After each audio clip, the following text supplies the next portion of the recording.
Mixed Messages is a podcast by Bree Graham and Emily Madigan, two mixed women trying to navigate the complexities of living between multiple communities in these divided times. Hey everyone, I just wanted to give a trigger warning and a content warning for today's episode. We do talk about police brutality and violence towards people of color and towards protesters, so please guard your hearts. Today, we are continuing our conversation with Jenn about protesting.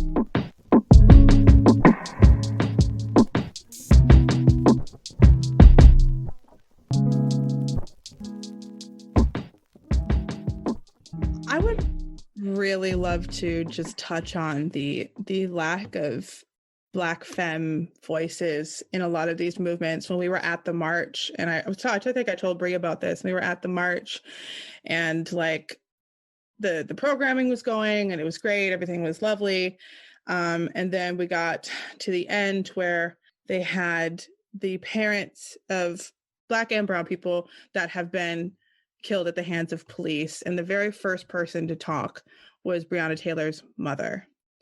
And she gets up and starts speaking, and then abruptly has to stop because the giant group of mostly men behind her were yelling to each other, trying to be like, who's talking next? Bring them down here. That part was very unorganized and it was stressing me out. I was like, you just need a stage manager. You just need somebody in theater to help you fix this problem. Would have been super easy. But anyway, she stopped to then see what everybody was talking about and turned around. And in that brief moment, they literally put her to the side. So she didn't get to speak about her daughter. And once again, Black women's voices were silenced. A Black woman's voice was silenced about her Black daughter being murdered. And that was the point. And I hate to even talk about that because, like, you know, we don't need bad press, but I was so hurt and upset and enraged at that moment because I was like, how are y'all going to be yelling over this woman behind her? It was also the only outdoor event I have ever gone to where the sound was not an issue the entire time. I was like, this is a great sound system, which is a problem right now because you can hear everything everybody's yelling in the background. And it distracted her. Yep. And she turned to see what was happening, and they essentially shoved her to the side. And I was like, this is why we need more women and female identifying people running this stuff. We really do. Oh, and speaking, it's not, I don't think it's necessarily about bad press, but like, let's be honest about it. Like, we do not, in this time frame, in this movement that we have now, we do not have somebody collectively that we all say is our leader. Like, this isn't like the civil rights movement when we had Martin Luther King Jr., when we had Malcolm X, when we had John Lewis. But we don't have a quote unquote leader now like they did then. And I think because it seems that we have people who are in positions of power, but not necessarily a face of leadership. We need to look at ourselves within this movement and say, what do we need more of? What do we need less of? Whose voices do we need to continue to uplift? Who are the people that are not? Like, we still don't have justice for Sandra Bland. What happened to her? We still don't know. So while we're demanding justice for the Black men and our Black brothers who have been murdered or severely injured by the hands of the police, we still don't have answers for the women that have been killed and murdered or shot at by the police. Like, okay, I'm sorry. I'm frustrated because it's just not well-rounded when we're trying to do this movement. And Emily and I talked about this in the beginning of our second season with Mixed Messages in Politics, is the idea and the concept of intersectionality. If we are fighting for one, we need to fight for all. Period. Yeah, it's definitely, I think I always fall back on that, like, when I'm going through my like reflective state of protesting and kind of reminding myself again, because a lot of the times it seems to detour from like why we're there. You know, we're there for Black lives. In particular, we also have to recognize, like, who is the most targeted person in America right now?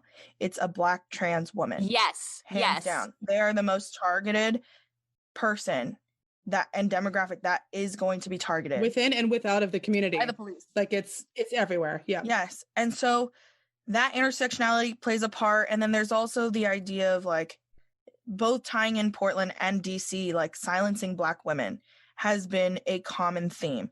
I was just as frustrated at that moment, and I had to check myself because I was like, is it because I run events and I'm annoyed that people can't get their stuff together? Yeah, that was me too. I was like, am I just annoyed at the lack of organization? Yes, exactly. Or I was, yes, annoyed at the organization, but also I was like, I came to my realization of the reason why Brianna's mom turned around to look back is because we have to recognize that these people speaking, they're not trained to be public speakers. They're not professional lecturers or professors, or Correct. they didn't ask to be put in this position. Right. Like they didn't say, please kill my family member so that I could then become an activist. Right. A lot of Black people and a lot of white people don't recognize that Black people are forced to become activists now. They weren't asked to be. Mm-hmm. Like, come on. They're forced to be put on the front lines. They're forced to have a voice. They're forced to talk about it. And the reason she turned around was because that was a distraction. Yep. And she was waiting for them to stop so she could finish. Yep. And they think that all of these family members are professional speakers, so they give them a 2-minute time frame. And if they step anywhere outside of that time frame, they push on to the next person. Mm-hmm. And that just happened to be a lot of men. Mm-hmm. Who consequently got more than 2 minutes to say their piece. I'm just going to point that out. Yeah. So, and on top of that, there is a lot of silencing in Portland. I think a topic that is definitely talked about a lot is the idea of an autonomous space. Basically moving about as you choose. Whatever form of protest you choose, you can do so. There's a lot of arguments about peace policing, which is to not go and tell someone how to protest. Yes. Which, yes, is accurate and valid. However, like a specific instance last night, a young Black activist woman, her name is Ariana, she has been on the front lines all the time, and she's a minor. And she chose to have a conversation with a police officer who was a white woman who actually happened to be there the night that a Black houseless man was seizing, and they had him cuffed because he knocked a porta potty over in a form of protest, and they did not give him medical attention until like 5 minutes later. She was there at that moment laughing. So Ariana had a conversation with her at last night's protest. And then there happened to be Black men in the back who were yelling over her and trying to speak over Ariana.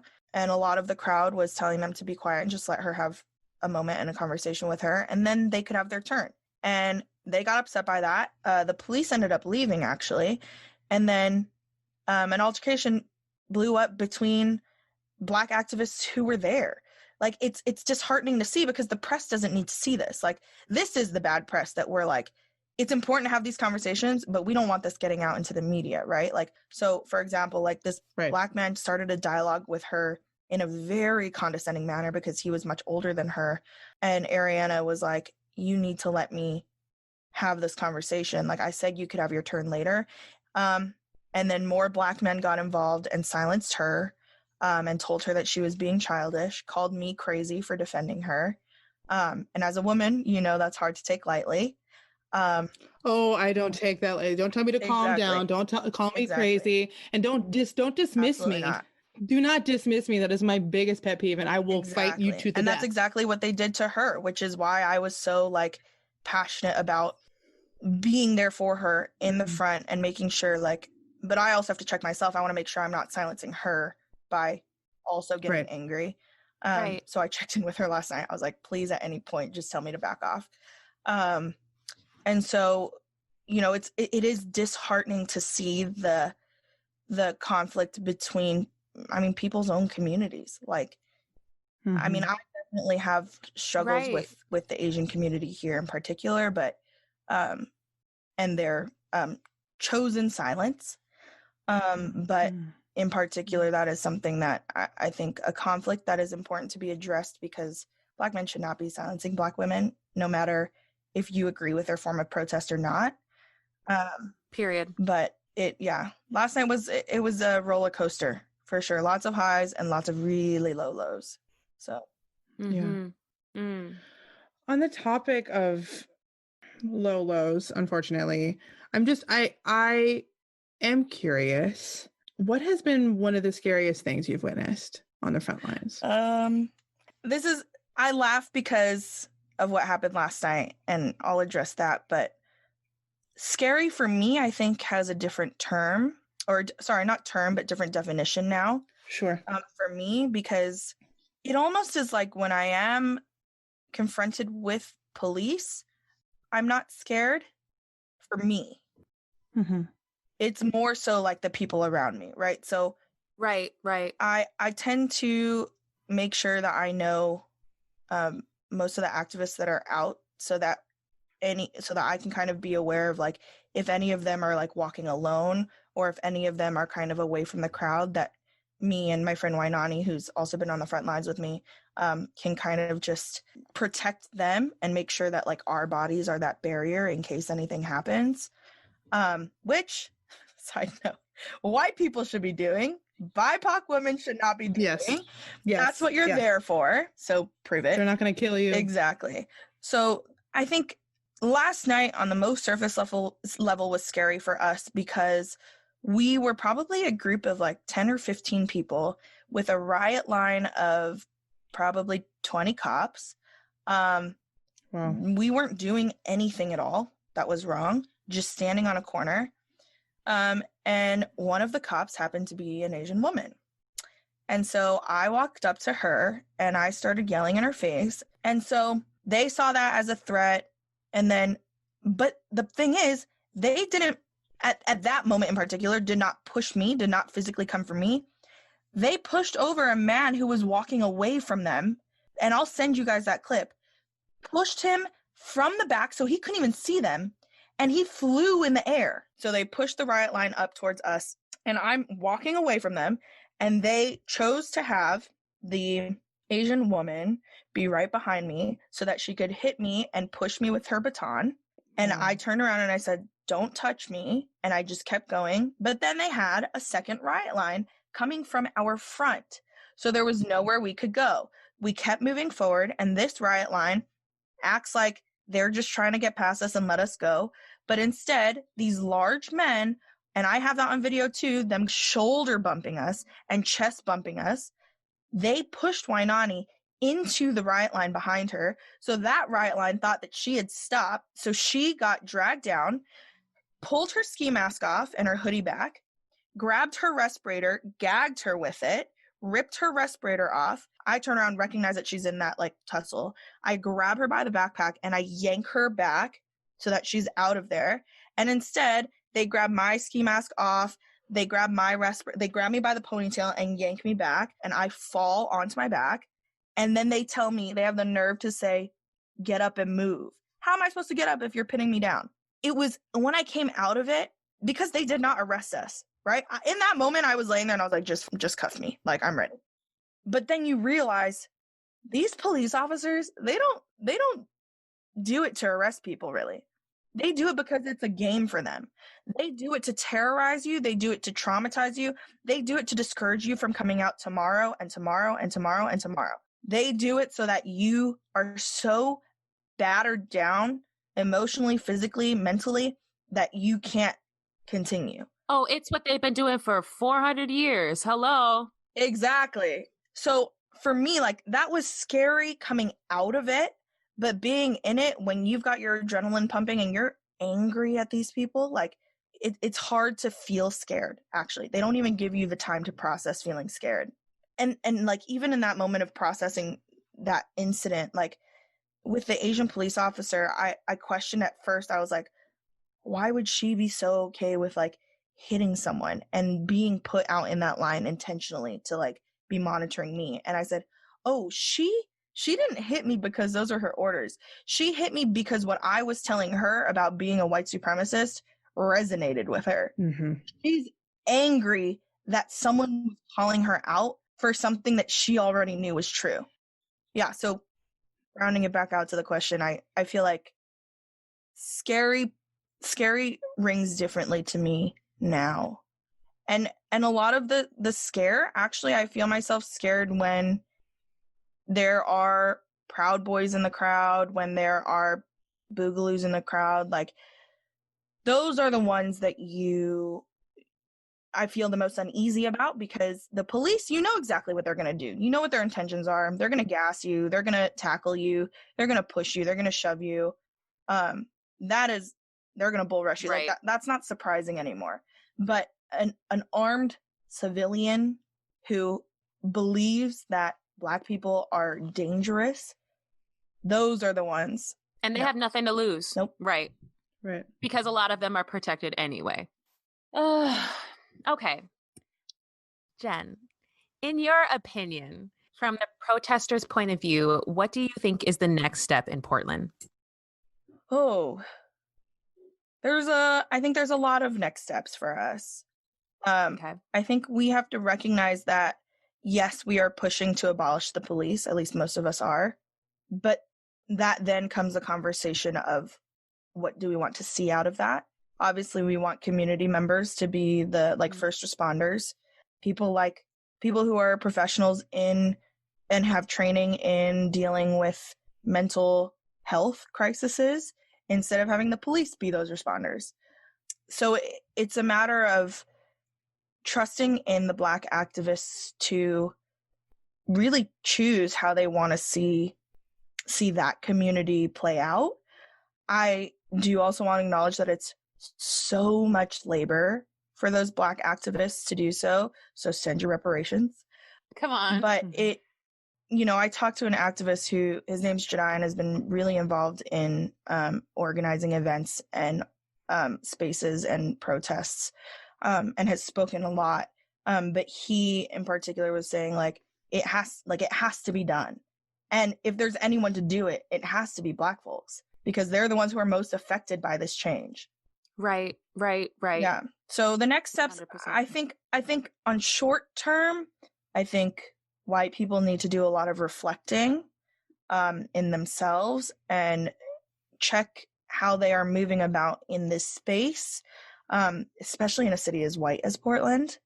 And also even just things as simple as educating themselves on terms like tokenism, because I think that is something that a lot of businesses are guilty of. Yes, that. And so short term, there's a lot of work for, I think, non-Black folks.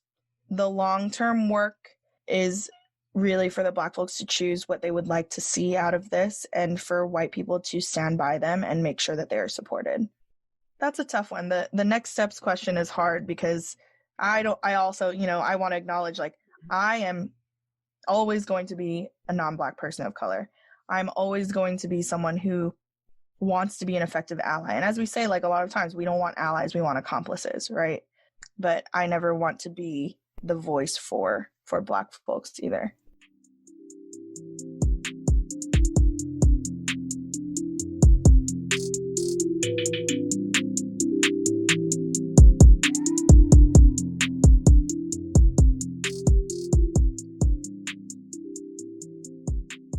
I just love you so much. I just do. I just. So you're obviously deeply connected to Hong Kong and the protests that have been happening there since last year and probably before then. Can you tell us about those protests and the fight for human rights that are happening back home? Yes. So this has, I think, been looked over quite a bit from when it started. I mean, my dad he's white, but he is effective as hell. He will send me all of the articles that I need to be updated on, and he's on Twitter. I love it. I hope he never finds me on Twitter. Yes, Dad. But, he was talking about the different protests that had happened in 2008, even 2004. And one of the big ones that really was a turning point was in 2014. And of course, that happened to be the year that they occupied a really big part of downtown Hong Kong for really a month even, and did protests then. And that was a big turning point. And then Carrie Lam, she rolled out an extradition bill where it basically gives China the rights to do what they are not supposed to be able to do until they gain Hong Kong back in 2047. So that sparked a lot of protests. And Hong Kong created the 5 demands, and until those were met, they would not stop protesting. In the same way that like Portland and other cities have created their own demands. Doesn't mean we'll stop protesting. It just means that that is what we're fighting for right now. So Hong Kong continued to do so. Tons of police brutality. The police were being trained by the Communist China Party, Chinese Communist Party, CCP. She doesn't know her acronyms, but there are a lot of acronyms out there. We can't be expected to remember all of them. Exactly. So now what has sparked is China has basically created a law that makes it so that anyone who is speaking out against the Communist Party of China can be sent to jail and to prison for doing so. So they have not only censored us and silenced us, but have taken away our independence from us, which we were supposed to have for 50 years. And people are still protesting. We have, as Hong Kong people, have experienced tear gas just about every day and have created a lot of tactics that, yes, I'm sure have been used in other protests, but a lot of this current movement protesters have taken from, which is important and great, but also would be nice if we got some credit.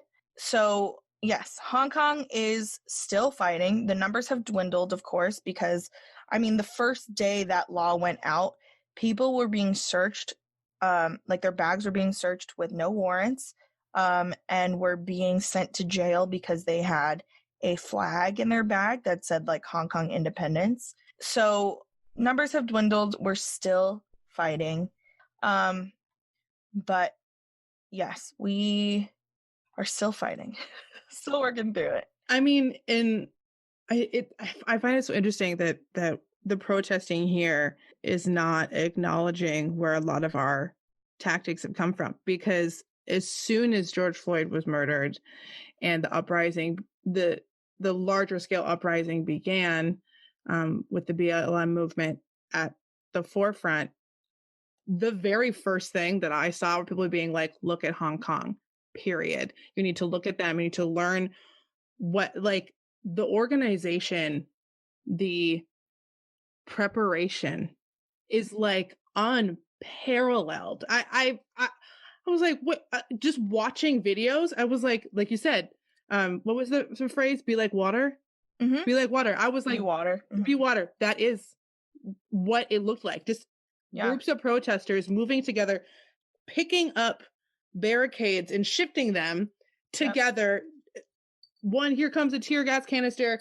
There goes a traffic cone over it. Stuff's being poured in the traffic cone. Done, dealt with, on to the next one. Yeah, like it's like magic. It's sad that it's like normalized and standard, but that's exactly what it is. It's organized.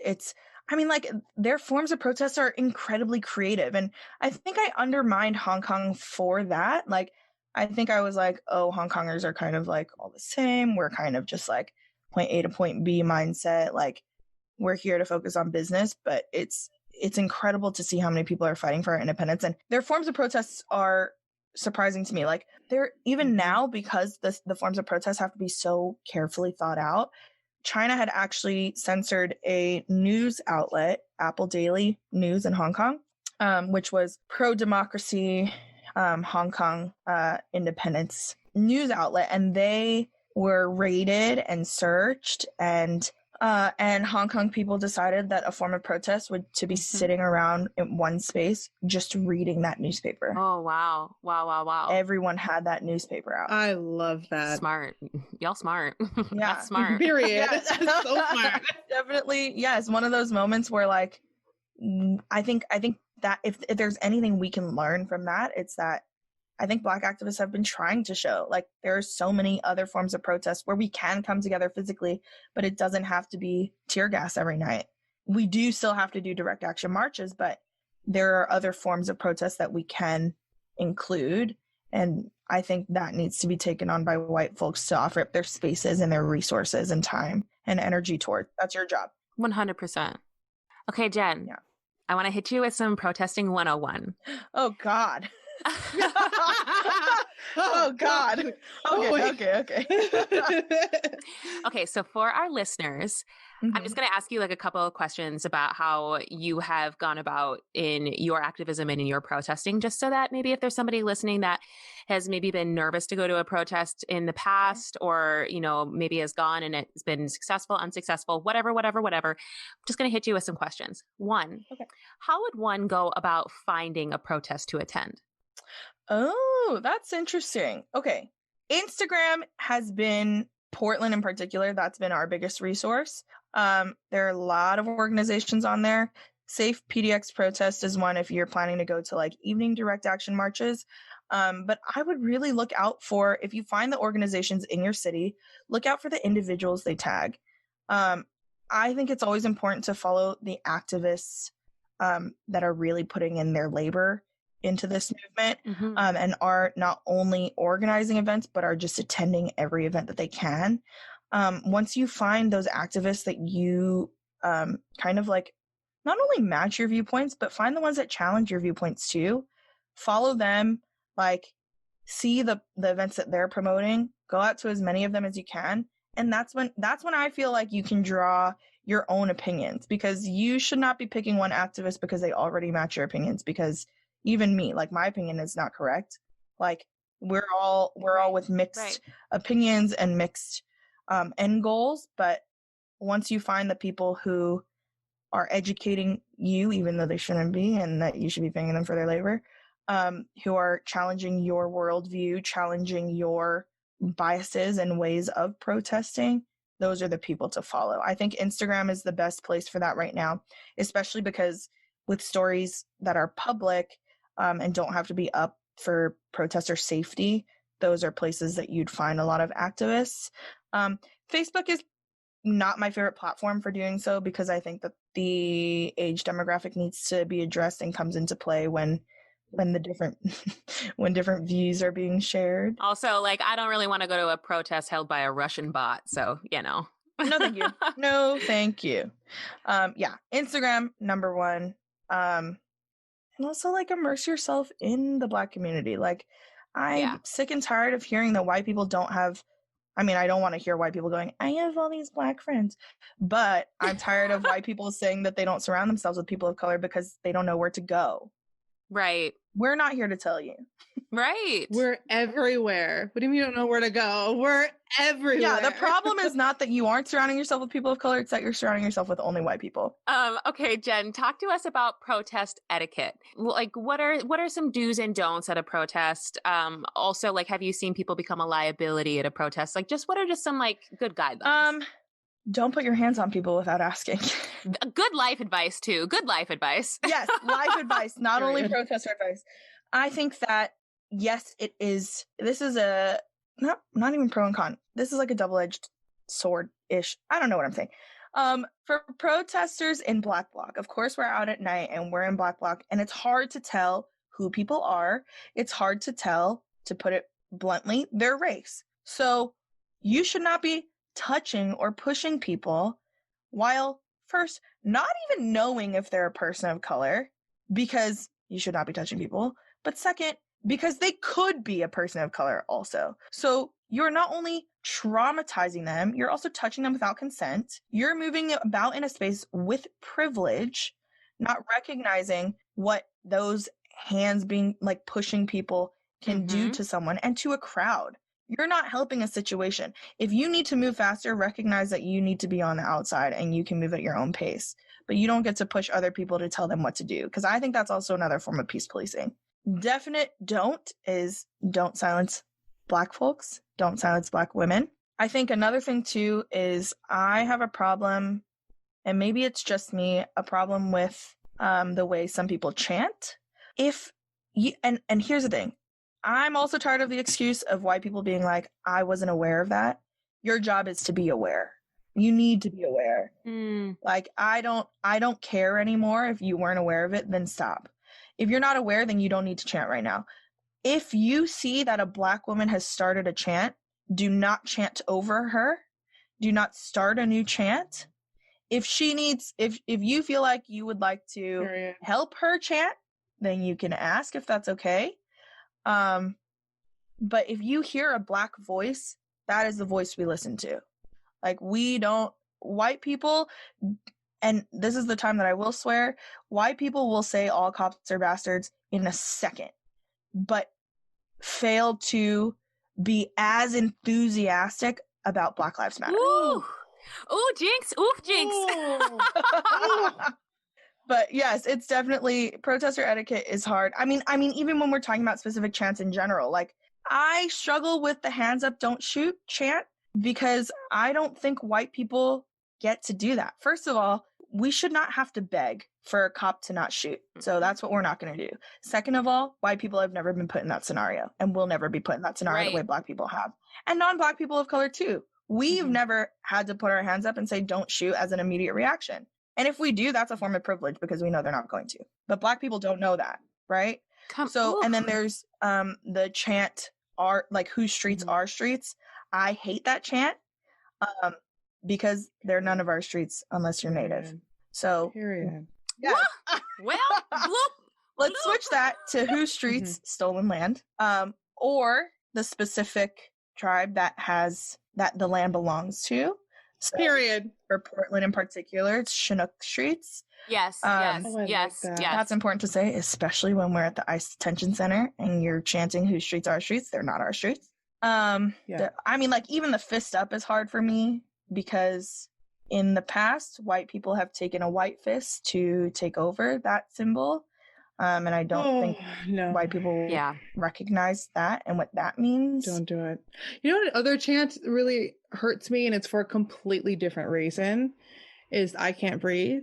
I was just about to say I do not do that one. Because words have power, right? Words manifest our reality, and continuously chanting I can't breathe is going to continuously it's going to draw that into us. We just don't need that. We don't need that. I like actionable chants, not. And also white people can breathe wherever they want. Okay, period. This is if there's anyone to chant that and Black folks feel the need to chant that, then let them, but you will never be put in that scenario. Yeah, 100%. Okay. For people who are looking to go to a protest, what are some things to leave at home and what are some things to maybe bring with you? Great. All Black is great for a night protest, especially if they specify Black bloc. If you have a black shirt with a logo, try to flip it inside out. That's always helpful. No one cares what you're wearing. You know, like as long as you're wearing black, you're all good. We just don't. And if you choose not to, that's totally fine too. Especially if you're a BIPOC person and you decide like, I'm going to stunt on these people today. Like I'm going to wear whatever I want. Go ahead. Good running shoes. That's a good one. We've learned not to wear fly knits because someone had a Molotov cocktail thrown at the police and they were standing too close and their fly knits melted right off. Oh. Yeah, super fun. Wear a helmet always. Ski goggles are great. I have had like regular rubber goggles. They are not as great as holding in or keeping tear gas out because, well, people of color know. The bridges of our nose sometimes don't exist. So my nose did not created a gap and the goggles did not hold that in or did not hold it out. So ski goggles are great because the foam will just keep that as like a defense for you. A respirator is always important. But I think those are your basics. To leave at home, weapons. Period. Really, like we've talked about having like, especially white folks on the protester side who have brought guns. And I just think that's adding fuel to the fire. Always bring your ID on you. Try your best to always write down your city's National Lawyer Guild hotline on your arm in Sharpie. So that if they take your phone, if they wipe your phone, that you'll always have that on you.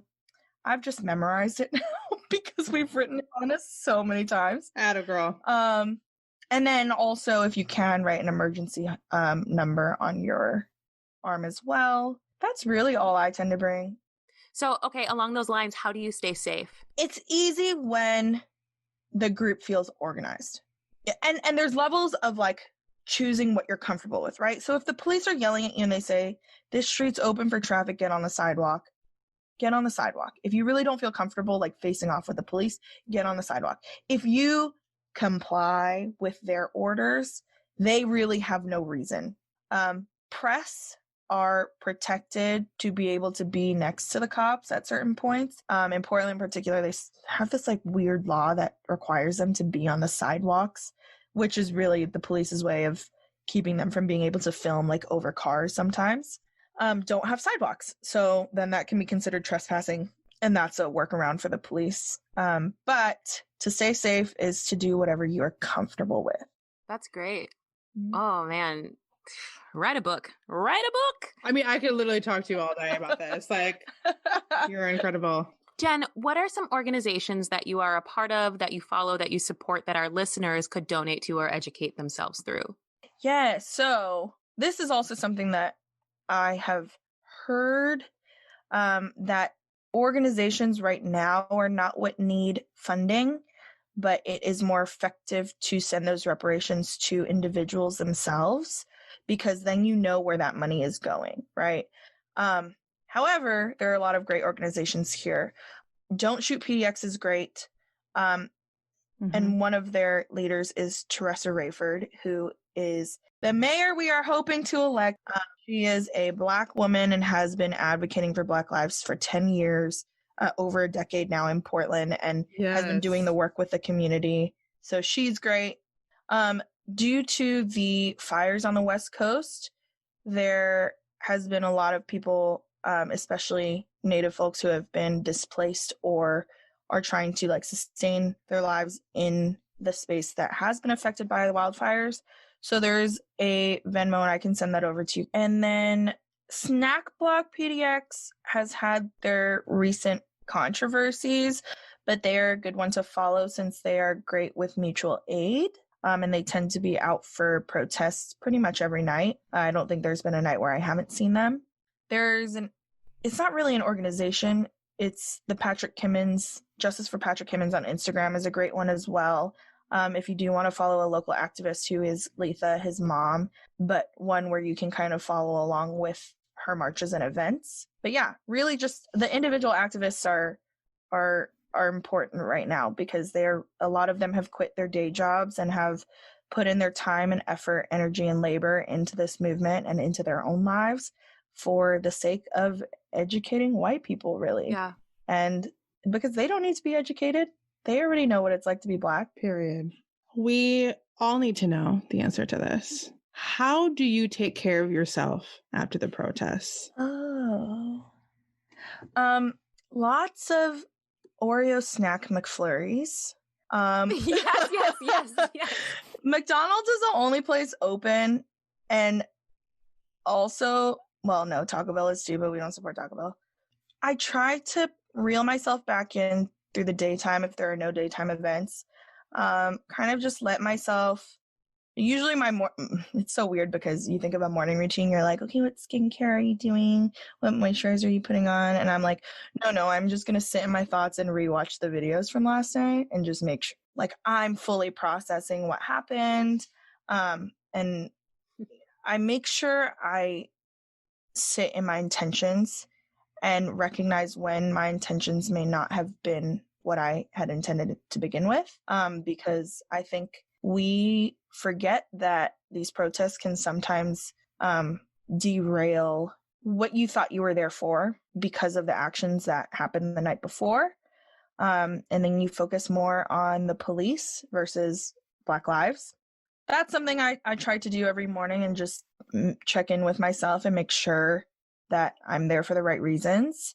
I now, because I'm doing a lot of creative work, both in work and personal life, I try to make sure I leave time for things that I enjoy, but also recognizing that like it's also okay to saturate my life with Black Lives Matter events, because these events are with activists and people that I idolize. You know, these are people that like I love having conversations with and love when they challenge me to dive deeper in my thoughts and my reflections. So it's okay to feel, I think it's okay to take breaks, but it's also okay to kind of exhaust yourself sometimes.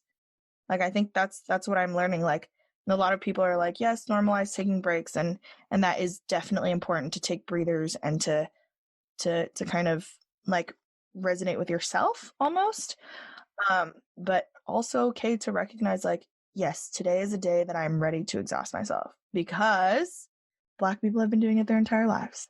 So if today is my day, then I'm going to do that. If you ever want to know how to be an ally / accomplice, this is it.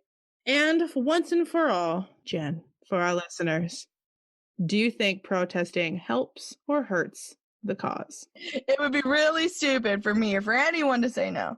And I think that because protesting is it's such a vast term. There's so many different ways to protest. I think it's just about making sure that the protests are effective and that the intention behind them is the right one. A queen amongst us all, truly. I don't even have the words.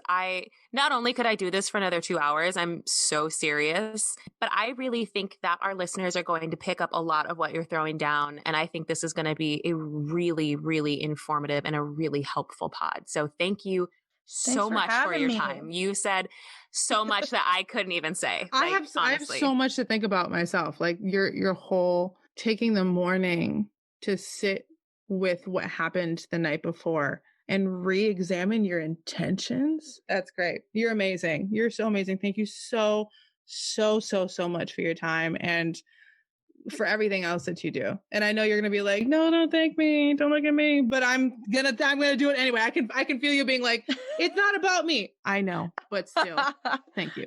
Yes.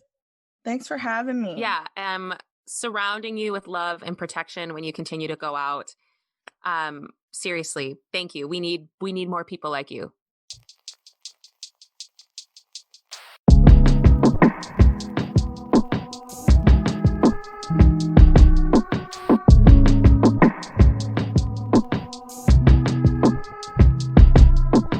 Thank you so much, Jen, for your time, your wisdom, and your words today.